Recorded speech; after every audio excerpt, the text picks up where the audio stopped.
وہ کون سی چیز ہے جسے خدا نے پیدا نہیں کیا؟ ایک کافر بادشاہ نے چند سوالات لکھ کر مسلمانوں کو شرمندہ کرنے کے لیے خط مدینہ بھیجا۔ یہ خط جب حضرت علی کی بارگاہ میں پہنچا تو آپ بھی حیران رہ گئے، کیونکہ اس میں عجیب سوال تھا، جیسا کہ وہ کون سی چیز ہے جو خدا کے علم میں بھی نہیں۔ حضرت علی نے فرمایا، بسم اللہ الرحمن الرحیم۔ ناظرین، اللہ تعالی نے حضرت علی رضی اللہ تعالی عنہ کو عقل و خرد کی اس قدر عرفہ و اعلیٰ صلاحیتوں سے نوازا تھا کہ جو مسائل دوسرے حضرات کے نزدیک پیچیدہ سمجھے جاتے تھے، انہی مسائل کو وہ آسانی سے حل کر دیتے تھے۔ اکابر صحابہ کرام رضوان اللہ تعالی علیہم اجمعین ایسے اوقات سے پناہ مانگتے تھے کہ جب کوئی مشکل مسئلہ پیش آ جائے اور اس کے حل کے لیے حضرت علی موجود نہ ہوں۔ ایک دفعہ یہودیوں کی ایک جماعت حضرت علی کے پاس آئی اور وہ حضرت علی رضی اللہ تعالی عنہ کے علم اور دانائی کے مقام سے واقف تھے۔ وہ نادان یہ سوچ کر آئے تھے کہ اگر کسی طریقے سے وہ حضرت علی رضی اللہ تعالی عنہ کو علم کی بنیاد پر شکست دے دیں تو اس سے مسلمانوں کو شرمندگی ہوگی اور ہر طرف ہمارا ڈنکا بجنے لگے گا۔ اس یہودی جماعت نے یہ بھی منصوبہ بنایا کہ ہم نہ صرف آپ سے سوال کریں گے بلکہ آپ سے سوال آپ کی کتاب یعنی قرآن مجید سے نہیں بلکہ اپنی کتاب یعنی تورات سے کریں گے۔ اس جماعت نے من ہی من میں یہ سوچ لیا تھا کہ اگر حضرت علی رضی اللہ تعالی عنہ ہماری شرائط کے مطابق تورات سے جواب دینے پر راضی بھی ہو جاتے ہیں تو یہی ہماری جیت ہوگی۔ لیکن کیسے؟ ناظرین، یہودیوں کی جماعت کا ماننا کچھ یوں تھا کہ حضرت علی رضی اللہ تعالی عنہ بہرحال حضرت محمد صلی اللہ علیہ وآلہ وسلم کے ماننے والے ہیں اور حضرت محمد صلی اللہ علیہ وآلہ وسلم پر قرآن پاک نازل ہو تو یہ بات ممکن نہیں کہ حضرت علی رضی اللہ تعالی عنہ کسی سورت تورات کے سوالوں کا جواب تورات سے ہی دے سکیں۔ ناظرین، یہودیوں کی جماعت کا سربراہ جس کا نام راسل جالوت تھا، اس کی زیر قیادت کی جماعت حضرت علی رضی اللہ تعالی عنہ کے پاس آئی تھی۔ راسل جالوت بولا، اے علی، ہم لوگوں نے آپ کے علم کا بہت چرچا سنا ہے۔ حضرت علی کرم اللہ وجہہ الکریم مسکرا کر بولے، تو کیا اس بات کی تصدیق کرنے آئے ہو؟ راسل جالوت بولا، ہم آپ سے چند سوالات کریں گے، آپ کو ان سوالوں کا جواب ہماری کتاب تورات سے دینا ہوگا، اور اگر آپ نے سب کے سامنے ہمارے سوالوں کے جوابات دے دیے تو ہم آپ کو باب العلم مان لیں گے۔ حضرت علی کرم اللہ وجہہ الکریم نے مسکرا کے جواب دیا، میں فی الحال اس بات سے بالکل غافل ہوں کہ تم لوگ کیا سوالات کرو گے اور تم کیا سوچ کے آئے ہو۔ اگر میں تمہارے ان سوالوں کے جواب دینے میں کامیاب ہو گیا تو کیا تم لوگ دین اسلام قبول کرو گے؟ یہودی اس بات پر آمادہ ہو گئے کہ اگر ان کے تمام سوالوں کے جوابات انہیں تورات سے مل گئے تو وہ یہودی مذہب کو چھوڑ کر اسلام قبول کر لیں گے، اور یہ اس بات کی دلیل ہوگی کہ جن سے آپ نے علم سیکھا ہے وہ یقیناً اللہ کی طرف سے بھیجے گئے سچے نبی ہیں۔ ناظرین، اب تمام معاملات طے پا چکے تھے اور پورا مجمع خاموش ہو کر بیٹھ چکا تھا۔ سوالوں کا سلسلہ شروع ہوا۔ یہودی عالم راسل جالوت نے مجمع کی جانب دیکھا اور علم کے تکبر سے بھرپور لہجے میں سوال کیا، اے علی، یہ بتائیے کہ وہ کون سی چیز ہے جو خدا کے لیے نہیں ہے؟ یہودی یہ بات جانتے تھے کہ مسلمانوں کی کتاب میں درج ہے کہ ہر چیز اللہ کے لیے ہے اور اس بات کا جواب حضرت علی کے لیے دینا ناممکن ہوگا۔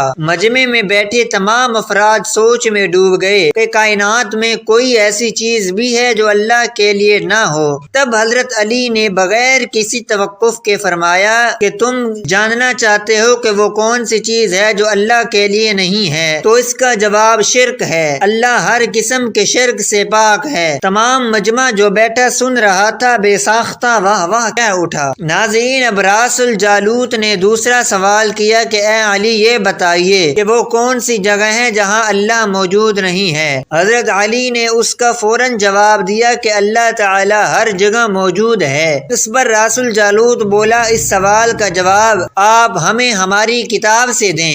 حضرت علی نے فرمایا کہ کیا تمہاری کتاب میں یہ نہیں لکھا کہ حضرت موسیٰ علیہ السلام کے پاس ایک فرشتہ آیا؟ حضرت موسیٰ علیہ السلام نے اس سے پوچھا کہ تم کہاں سے آئے ہو؟ تو اس نے جواب دیا کہ میں 7ویں آسمان سے آپ کے پاس حاضر ہوا ہوں۔ اتنے میں حضرت موسیٰ کے پاس دوسرا فرشتہ آیا۔ حضرت موسیٰ علیہ السلام نے اس سے پوچھا کہ تم کہاں سے آئے ہو؟ اس نے جواب دیا میں زمین کے 7ویں طبق سے آپ کے پاس حاضر ہوا ہوں۔ حضرت موسیٰ علیہ السلام نے پہلے فرشتے سے پوچھا 7ویں آسمان میں تمہارے قریب کون تھا؟ فرشتے نے جواب دیا میرے قریب میرا رب تھا۔ حضرت موسیٰ علیہ السلام نے زمین سے آنے والے دوسرے فرشتے سے پوچھا تمہارے قریب کون تھا؟ اس نے جواب دیا میرے قریب میرا رب تھا۔ اس سے یہ معلوم ہوا کہ بلندیوں کی انتہا ہو یا گہرائیوں کی انتہا، اللہ رب العزت ہر جگہ موجود ہے۔ ناظرین، راس الجالوت اب تھوڑا گھبرا گیا تھا۔ حضرت علی رضی اللہ تعالی عنہ نے اس کے سوالوں کے جواب اس کی کتاب سے ہی دے دیے تھے۔ اب اس نے حضرت علی سے تیسرا سوال پوچھا کہ اے علی یہ بتائیے کہ وہ کون سی چیز ہے جو خدا کے قریب نہیں ہے؟ حضرت علی نے فرمایا کہ ظلم ایک ایسی چیز ہے جو میرے رب کے قریب نہیں ہے۔ ناظرین، اب راس الجالوت نے پے در پہ شکست کھانے کے بعد اپنے سوالوں کا زاویہ بدل لیا۔ اب اس نے علمی سوال کی بجائے تاریخی اور سائنسی سوالوں کی طرف اپنا رخ موڑ لیا اور بہت ہی تکبر بھرے انداز میں اس نے پوچھا اے علی اس چشمے کا نام بتائیں جو زمین پر پہلی مرتبہ جاری ہوا۔ حضرت علی کرم اللہ وجہہ الکریم بولے کہ اس چشمے کو چھوڑ دو، پہلے یہ بتاؤ کہ تمہارے دل میں کیا ہے، اور تمہارے دل میں یہ ہے کہ وہ چشمہ بیت المقدس کی ایک چٹان کے نیچے ہے۔ راس الجالوت کے منہ سے بے ساختہ ہاں نکلا تو حضرت علی بولے کہ آج اپنی اصلاح کر لو، کیونکہ زمین پر بہنے والا پہلا چشمہ وہ نہیں جسے تم لوگ سمجھتے ہو، بلکہ زمین پر بہنے والا پہلا چشمہ وہ ہے جس سے حضرت خضر علیہ السلام نے پانی پیا، اور یہی وہ چشمہ ہے جس سے آب حیات جاری ہوا۔ ناظرین، راس الجالوت اب مزید گھبرا گیا تھا۔ اس نے گھبراہٹ میں حضرت علی سے ایک اور تاریخی سوال کیا اے علی یہ بتائیے کہ وہ کون سا پتھر ہے جو آسمان سے پہلی دفعہ اتارا گیا؟ حضرت علی نے جواب دینے سے پہلے ایک جملہ کہا یقیناً تم لوگوں کے ذہنوں میں پہلا پتھر وہ ہے جو بیت المقدس میں نصب ہے، لیکن تم اس بات کو کیوں بھول جاتے ہو کہ خانہ کعبہ بیت المقدس سے کہیں پرانا ہے، اور حجر اسود اسی وقت نصب کیا گیا جب خانہ کعبہ پہلی دفعہ تعمیر ہوا تھا، اور وہی پہلا پتھر ہے۔ یہودی آپ کے جوابات سن کر ہمت نہ کر سکے کہ انہیں غلط قرار دیں، کیونکہ وہ ہر جواب انتہائی دلیل کے ساتھ دے رہے تھے اور ان کی اصلاح بھی کرتے جا رہے تھے۔ اب کی بار راس الجالوت نے ایک صاحب سے سوال پوچھا۔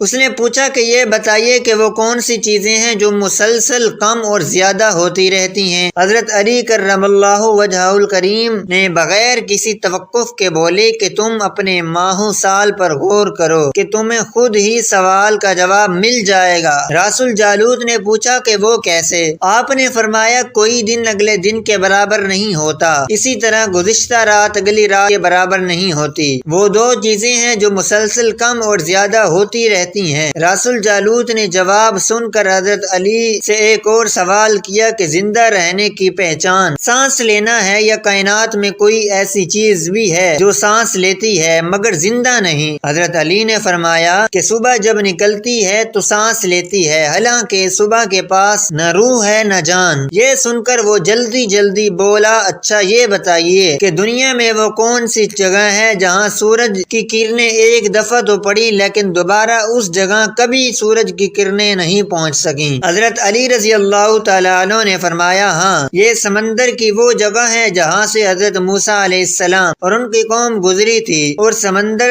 اللہ تعالیٰ کے حکم سے دو حصوں میں تقسیم ہو گیا تھا۔ بس اس قافلے کے گزرتے ہوئے سورج کی کرنیں اس جگہ ضرور پڑی تھیں، لیکن اس کے بعد سورج کی کرنیں کبھی بھی وہاں نہیں پہنچ سکیں۔ ناظرین، جواب پاتے ہی اس نے حضرت علی سے پھر سوال کیا کہ یہ بتائیے کہ وہ کون سی دو چیزیں چیزیں ہیں جو ہمیشہ غائب رہتی ہیں اور وہ کون سی دو چیزیں ہیں جو ہمیشہ حاضر رہتی ہیں؟ حضرت علی رضی اللہ تعالیٰ عنہ نے فرمایا کہ آسمان اور زمین کی طرف دیکھو، یہ دونوں تمہیں کبھی غائب نظر نہیں آئیں گے، یہ دونوں ہمیشہ حاضر رہتی ہیں۔ موت اور زندگی کو ڈھونڈو کہ تمہیں ان کے بارے میں کبھی پتہ نہیں چلے گا وہ کہاں ہیں اور کب آ جاتی ہیں۔ اگلا سوال رسول جالوت یہ کیا کہ اے علی بتائیے کہ وہ کون سی چیز ہے جس کا خالق خود اللہ ہے مگر اسی کے بارے میں خود سوال بھی کرتا ہے؟ حضرت علی بولے، حضرت موسیٰ علیہ السلام کا عصا مبارک کا خالق خود اللہ ہے اور اس عصا کے بارے میں اسی نے خود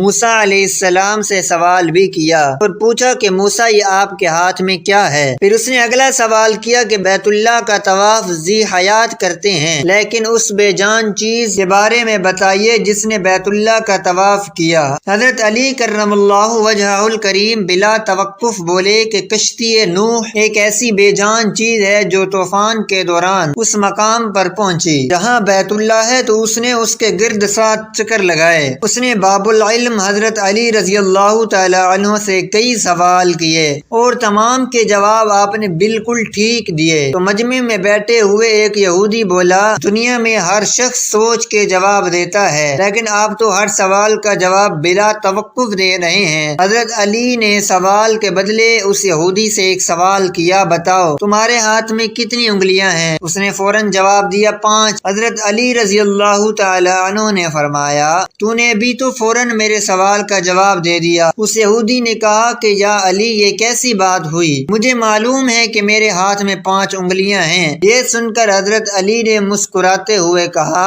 مجھے بھی یہ سارے علم ایسے ہی معلوم ہیں جیسے تجھے یہ معلوم ہے کہ یہ تیرے ہاتھ میں 5 انگلیاں ہیں۔ یہودی نادان نہیں جانتے تھے کہ باب العلم کے پاس کائنات کے رازوں کا علم ہے، لیکن جب انہیں تمام سوالات کے جوابات ٹھیک ٹھیک مل گئے تو رسول جالوت سمیت تمام گروہ نے کلمہ پڑھا اور سب کے سب دائرہ اسلام میں داخل ہو گئے۔ مناقب علی میں علامہ ابن جوزی لکھتے ہیں، حضرت عمر فاروق جب خلافت کی مسند پر بیٹھے تو انہوں نے یہ بات اس وقت کہی تھی کہ میں اس مشکل وقت سے اللہ تعالیٰ کی پناہ چاہتا ہوں جس کے حل کرنے کے لیے حضرت علی میرے پاس موجود نہ ہوں۔ اس کے جواب میں علامہ صاحب خود ہی لکھتے ہیں، ایک دفعہ قیصر روم نے چند سوالات لکھ کر مسلمانوں کے خلیفہ حضرت عمر کے پاس بھیجے۔ سوالات ایسے تھے کہ جن کا جواب روم میں بھی کسی کے پاس نہ تھا۔ ان سوالات کا مقصد مسلمانوں کو شرمندہ کرنا تھا تاکہ مسلمان اپنے دین سے متنفر ہو جائیں۔ چنانچہ مسجد نبی میں عظیم صحابیوں کی محفل جمی ہوئی تھی۔ قیصر روم کا قاصد آیا اور خط پڑھنا شروع کیا۔ خط کی تحریر کچھ یوں تھی کہ بادشاہ روم نے لکھا تھا،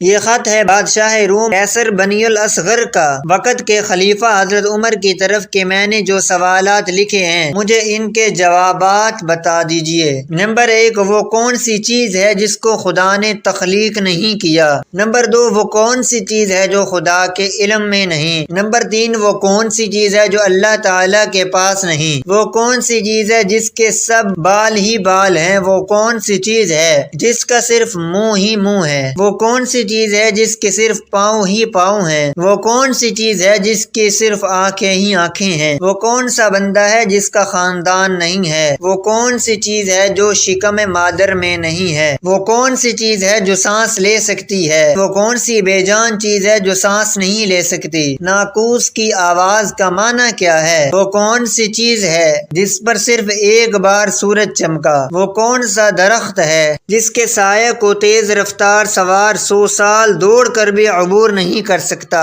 وہ کون سا درخت ہے جو دھوپ اور پانی کا محتاج نہیں؟ دنیا میں اس کی مثال کیا ہے؟ جنت کی برتن میں مختلف قسم کے کھانے ہوتے ہیں، جنتی لوگ ایک دوسرے سے ملتے ہیں، دنیا میں اس کی مثال کس طرح کی ہے؟ جنت کے سیب سے حوریں برآمد ہوں گی لیکن ان میں ذرہ بھر کمی بھی واقع نہیں ہوگی۔ دنیا میں اس کی مثال کیا ہے؟ جنت کی چابیاں کیا ہیں؟ حضرت عمر نے خط پڑھتے ہی فرمایا کہ اس کا جواب تو صرف برادر رسول باب علم حضرت علی رضی اللہ تعالی عنہ ہی دے سکتے ہیں۔ چنانچہ خط ان کی طرف بڑھا دیا گیا۔ حضرت علی علی نے لکھا بسم اللہ الرحمن الرحیم اما بعد تیرا خط موصول ہوا، میں اپنے رب اور اپنے پیارے پیغمبر حضرت محمد صلی اللہ علیہ وآلہ وسلم کی برکت سے آپ کو ان سوالات کے جوابات دے رہا ہوں۔ وہ چیز جو مخلوق نہیں وہ خود خدا ہے کہ جس کو اللہ تعالیٰ نے پیدا ہی نہیں کیا، وہ چیز جس کا اللہ تعالیٰ سے کوئی تعلق نہیں،